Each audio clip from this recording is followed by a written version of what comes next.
Hello everyone and welcome back to Ben's Boots. In this video, we'll be talking about the Great Blue Heron. Let's get started.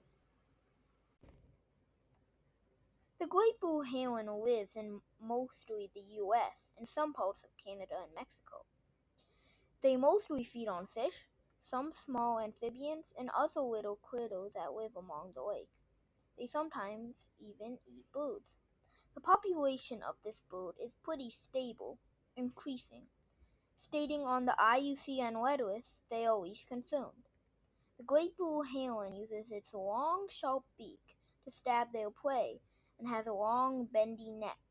I would call them a pretty stocky/stealthy bird, like some kind of wildcat. Their habitat is in some marshes, swamps, lakes, ponds, and places near water. They are more on the bigger side of herons, and the biggest heron, the Goliath heron, followed by the white-bellied heron. Thanks for watching. If you haven't already, make sure to leave a like and click the subscribe button to keep posted on the videos I post. I'll see you in the next one.